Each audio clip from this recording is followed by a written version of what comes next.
Bonjour à toutes et à tous. Bienvenue à cette formation pratique axée sur la maîtrise des pourcentages. Comme le titre l'indique, les pourcentages sont bien plus qu'un simple concept mathématique. Ce sont des véritables outils que nous utilisons au quotidien, que ce soit à la boutique du coin, au grand marché, à la maison ou même dans nos interactions les plus courantes.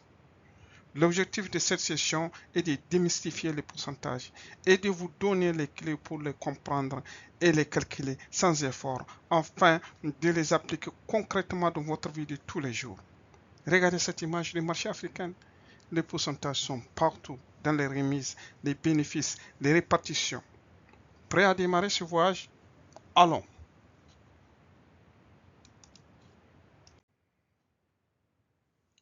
Voici exactement ce que vous allez apprendre aujourd'hui.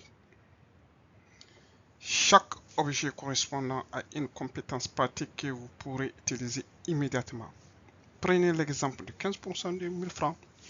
C'est exactement le type de calcul que vous faites quand vous négociez une commission ou calculez une taxe. L'augmentation du prix du 1000 de 20% reflète les réalités économiques que nous vivons. Ces compétences vous rendront plus autonome dans vos décisions financières et commerciales. À la fin de cette session, vous aurez tous les outils pour éviter les erreurs coûteuses et faire des calculs rapides et justes.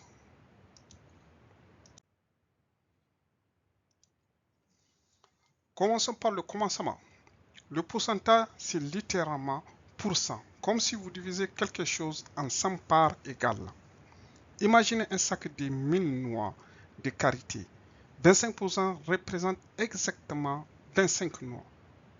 Cette approche visuelle vous aide à comprendre intuitivement ce que représente chaque pourcentage. Les exemples choisis reflètent votre quotidien. Au marché central, vous entendez souvent réduction de 20% dans les champs. Vous évaluez vos récoltes en pourcentage. Votre téléphone vous indique sa charge en pourcentage. Cette omniprésence montre l'importance de bien maîtriser ce concept qu'est le pourcentage. Pourcentage égale à pourcent.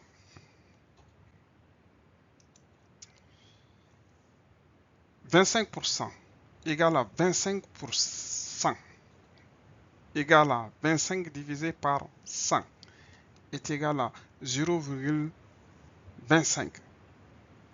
Exemple de la vie quotidienne. Au marché, réduction de 20% sur les pagnes. Supposons dans l'agriculture, 60% des récoltes sont bonnes cette année. Téléphone, batterie à 15%. Peut-être à l'école aussi, on dit 115% de réussite à l'examen. Ça, ce sont des exemples.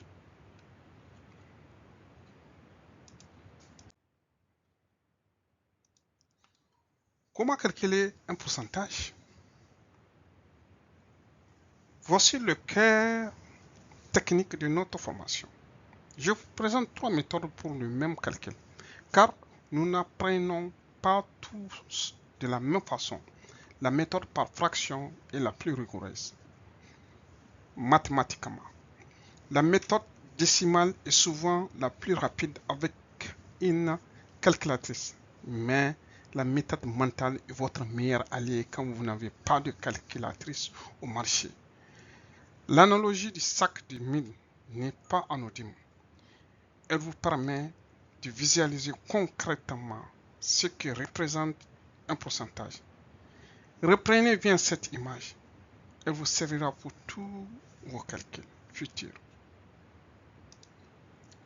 La formule de base P% de V est égal à V fois P divisé par 100 est égal à V fois 0,01 P. Comprenez P sur le pourcentage. Exemple pratique détaillé. Situation. Un commerçant va calculer sa commission de 18% sur une vente de 5 000 francs CFA. Méthode 1. Par la méthode de fraction. 1. 18% est égal à 0,18. C'est comme si c'est 18 divisé par 100. de 5000 fois 0,18 est égal à 900. Donc, les 18% de 5000 font 900 francs CFA. Méthode 2, la méthode décimale. 18% est égal à 0,818 comme précédemment. 5000 est égal à 5000 fois 0,18 est égal à 900 francs. Méthode numérotant mentale. 10% de 5000 est égal à 500. 8% de 5000 est égal à 400. 18% est égal à, donc, les 10% plus les 8%, ce qui fait 500 plus 400 est égal à 900%.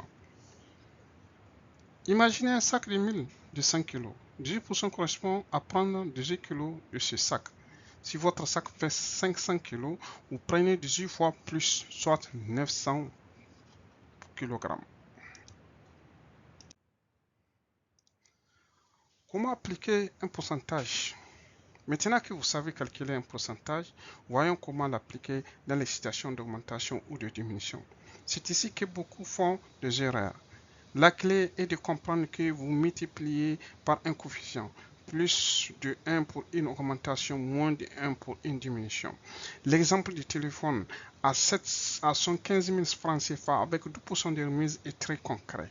C'est exactement le type de calcul que vous devez faire quand vous achetez un appareil électronique. Ces formules vous éviteront d'être trompés et vous permettront de négocier en connaissance de cause. Deux situations courantes. Il y a l'augmentation. La formule, c'est la valeur multipliée par, entre parenthèses, 1 plus le pourcentage. C'est-à-dire le pourcentage divisé par 100. Exemple, 1000 francs plus 15% est égal à 1000 francs plus 1,5%, qui est égal à 1150 CFA. Diminution. Si c'est une diminution, on fait la valeur multipliée par entre parenthèses 1 moins le pourcentage divisé par 100. Exemple, 1000 francs auquel on retient 15% est égal à 1000 francs multiplié par 0,85 qui est égal à 850 francs CFA. 0,85 ça veut dire 1 moins 0,15. Cas concret. Un téléphone coûte 115 000 francs CFA avec une remise de 12%. Prix final. 115 000 francs multiplié par 1 moins 0,12 est égal à 115 000 francs multiplié par 0,88 est égal à 66 000 francs CFA. Maintenant, nous allons aborder pourcentage de pourcentage. Écoutez bien, pourcentage de pourcentage. Là, il faut faire attention. Voici le piège le plus fréquent et le plus coûteux. Beaucoup de personnes pensent que 10 plus 10% est égal à 20%. Mais c'est faux. L'exemple du carburant est particulièrement parlant car nous l'avons tous vécu. Quand les prix augmentent plusieurs fois, l'effet cumulé est toujours plus important que la simple addition de ce pourcentage. Pourquoi? Parce que la deuxième hausse s'applique sur un montant déjà augmenté. Cette règle s'applique partout. Salaire, prix des denrées, taux de change. Comprendre ces mécanismes vous protégera de nombreuses erreurs de calcul et vous aidera à mieux anticiper l'impact réel des évolutions économiques. Revenons à la fiche. Pourcentage de pourcentage. Piège le plus fréquent. Confondre 10% plus 10% n'est pas égal à 20%. Exemple détaillé, prix de carburant, prix initial d'un litre d'essence, 500 francs par exemple. Scénario, janvier, il y a une hausse de 10%. Donc là, par la méthode précédente, on aura 500 fois 1,10 est égal à 550 francs CFA. Augmentation de 50 francs quand on regarde la différence. Février, il y a eu encore une augmentation de nouveau de 10%. Calculons. Ça, c'est sur les 550 qui a eu une augmentation de 10%. Donc, ça fait 550 fois 1,10 qui fait 605 francs CFA. Augmentation de 55 francs par 50. Vous voyez, C'est piège, bilan total, augmentation totale, égale à 605 moins 500 est égal à 105 francs CFA. Taux réel est égal à 150 divisé par 500 multiplié par 100, ce qui fait 21% et pas 20%. Pourquoi cette différence? La deuxième hausse s'applique sur un montant déjà augmenté. 10% de 500 est égal à 50 francs. 10% de 550 est égal à 55 francs. Base différentielle. Donc, la règle d'or développée. Les pourcentages s'additionnent seulement sur la même base. Sinon, utilisez le coefficient multiplicateur 1,10 fois 1,10 est égal à 1,21, donc plus 21%.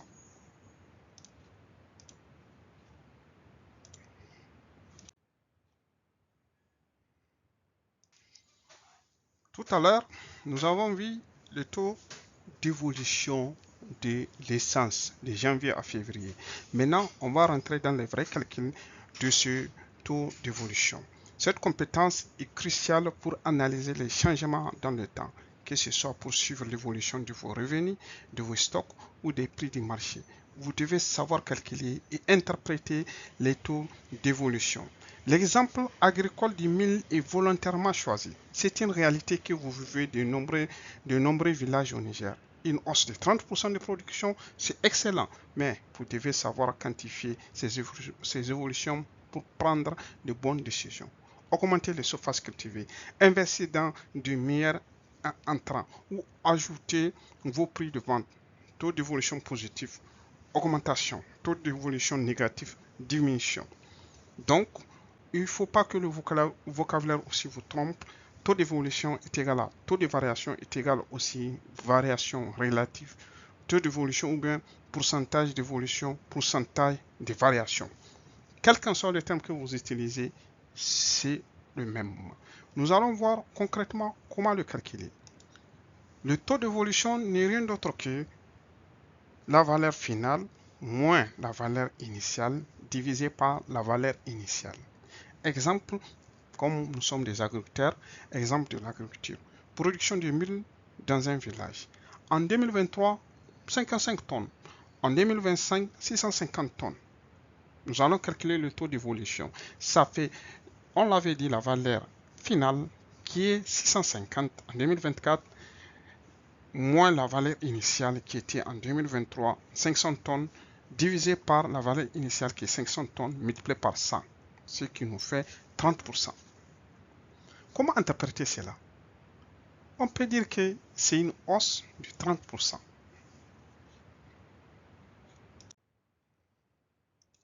Maintenant, nous allons voir une nouvelle notion, le coefficient multiplicateur. Voici un outil qui va révolutionner vos calculs. Au lieu de vous perdre dans les formules complexes, le coefficient multiplicateur simplifie tout. Une fois que vous maîtrisez cette technique, vos calculs deviennent beaucoup plus rapides et surtout, vous faites moins d'erreurs.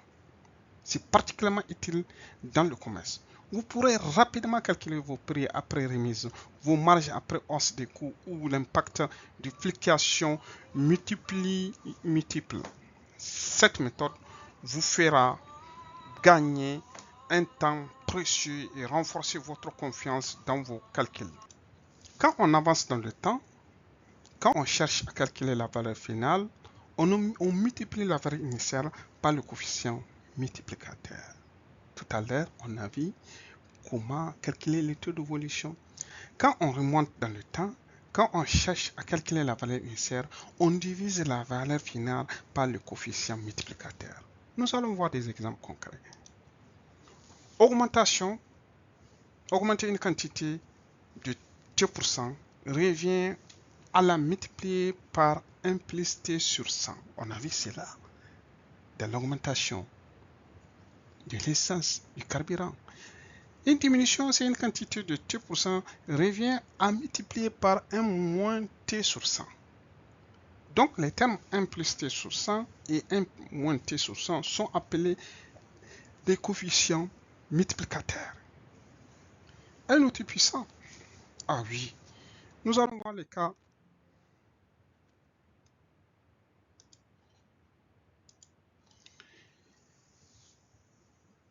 On a vu ce qui précède. Maintenant, on continue sur l'évolution réciproque. Cette situation arrive plus souvent qu'on le pense. Un commerçant augmente ses prix puis veut revenir au prix initial suite aux réclamations. Un salarié est augmenté puis doit être ajusté à la baisse pour équilibrer le budget. La leçon importante ici, pour annuler une augmentation de 25%, il ne faut pas une baisse de 25%, mais seulement de 20%. C'est contre-intuitif, mais mathématiquement c'est exact. Cette connaissance vous évitera de nombreuses erreurs dans vos négociations commerciales ou vos calculs de gestion. Nous allons le voir tout à l'heure. Annuler une variation, que se passe-t-il? Question si un prix augmente de 25%, de combien doit-il baisser pour revenir au prix initial? Méthode. Hausse de 25% dans cette situation. Le coefficient, on avait vu, multiplicateur, est égal à 1,25 dans ce cas parce que c'est 1 plus 25 sur 100, ce qui fait 1,25%.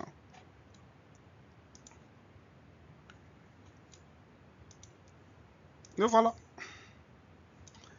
Maintenant, pour annuler, on va diviser par 1,25 par le coefficient multiplicateur.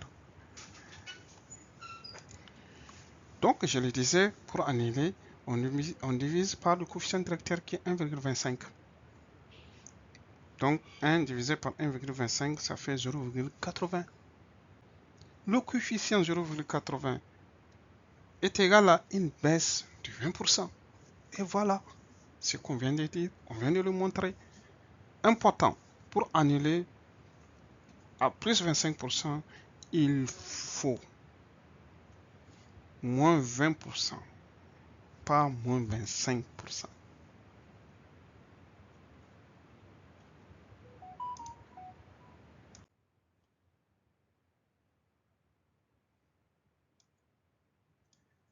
Tableau récapitulatif. Voici votre boîte à outils de pourcentage. Ce tableau résume toutes les situations que vous rencontrerez dans votre quotidien.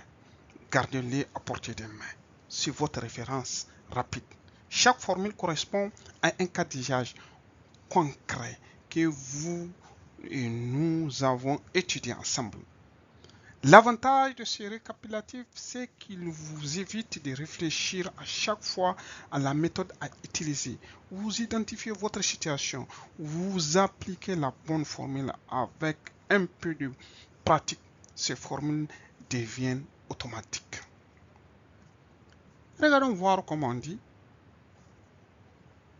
Ce tableau, il y a la situation, il y a la formule, il y a les cas d'usage. Calcul le pourcentage d'une valeur. Donc, ça, c'est la valeur multipliée par le pourcentage divisé par 100. Remis sur un prix. Ça, c'est un cas concret. Appliquer plus P% est égal à la valeur multipliée par 1 plus P sur 100. Ça, c'est une hausse des prix, par exemple. Appliquer moins P%, ça, c'est la valeur multipliée par 1 moins P%. Ça, c'est une promotion ou bien une baisse. Taux d'évolution. Le taux d'évolution, c'est la valeur finale moins la valeur initiale divisé par la valeur initiale multiplié par 100. Ça permet de comparer deux périodes de prix. Par exemple, évolution successive, nous l'avons vu pour le cas du carburant, c'est la valeur multipliée par le coefficient multiplicateur. Le premier multiplié par le coefficient multiplicateur du deuxième, ainsi de suite.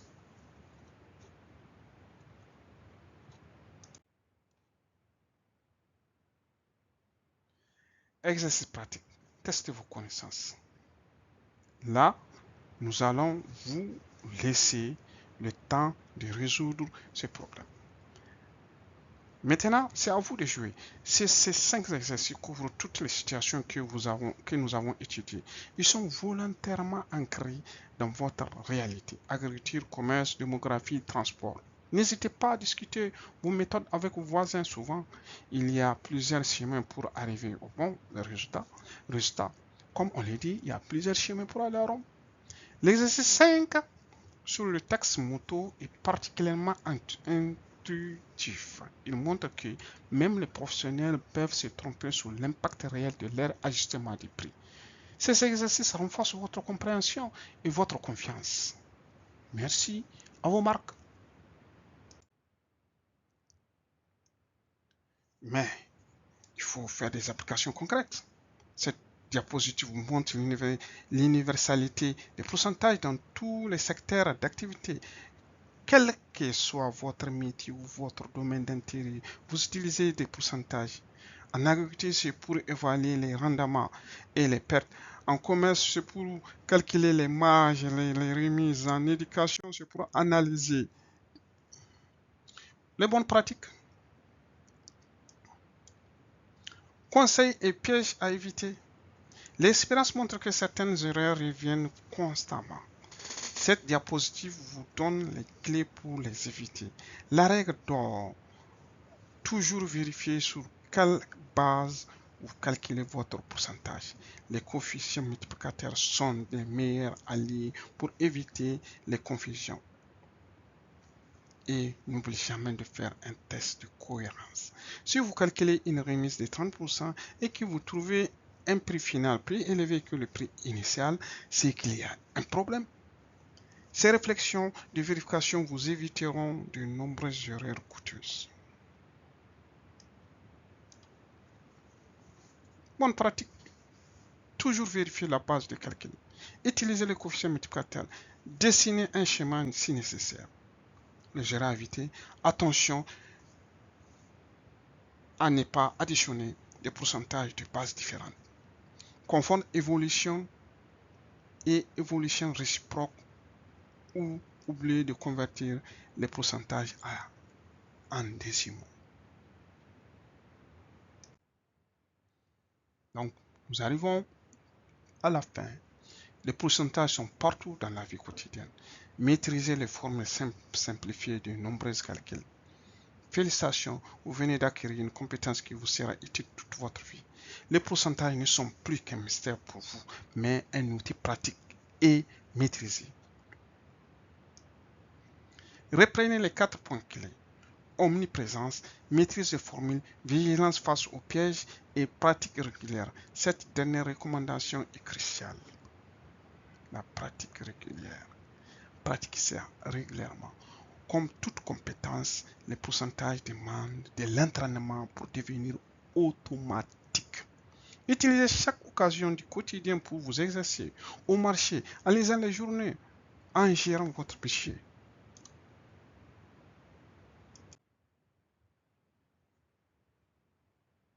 Nous allons voir ici des cas particuliers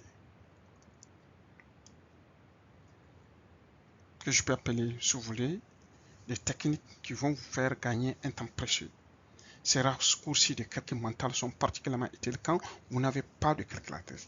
Maîtriser les pourcentages de base 50%, 25%, 20%, 10% vous permet de calculer rapidement la plupart des autres pourcentages par décomposition. Par exemple, 35 est égal à 30 plus 5 ou 17% est égal à 10% plus 7%. Cette technique de décomposition transforme n'importe quel pourcentage complexe en une série de calculs simples. Avec un peu de pratique, vous deviendrez redoutablement efficace. Revenons à ce tableau. Pourcentage, astuce, exemple avec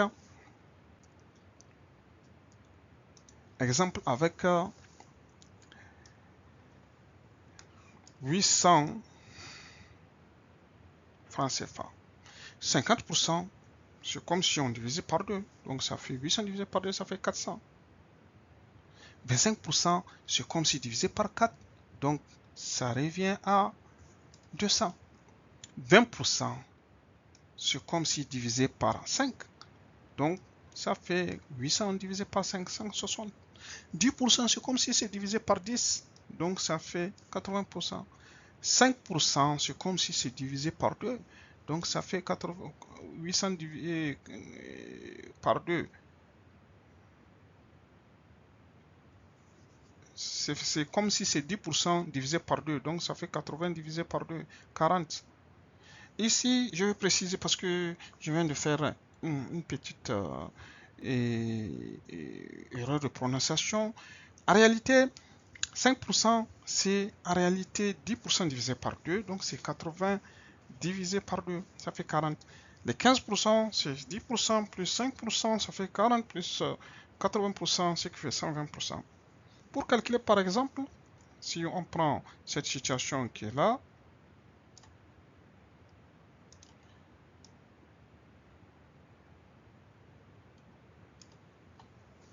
pour vraiment renforcer vos techniques de décomposition, supposons qu'on chasse 17% de 1200 francs CFA, qu'est-ce qu'on fait? On décompose 17.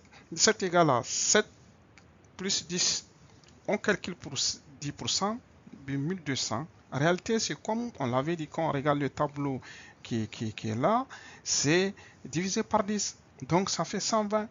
Les 7%, en réalité, c'est 7 dixièmes. Donc on fait 120 et 7 dixièmes fois 120, en réalité est égal à 84 francs CFA. Maintenant, on fait la somme, égale à 120 plus 84, ça fait 204. Et voilà, ça facilite le calcul.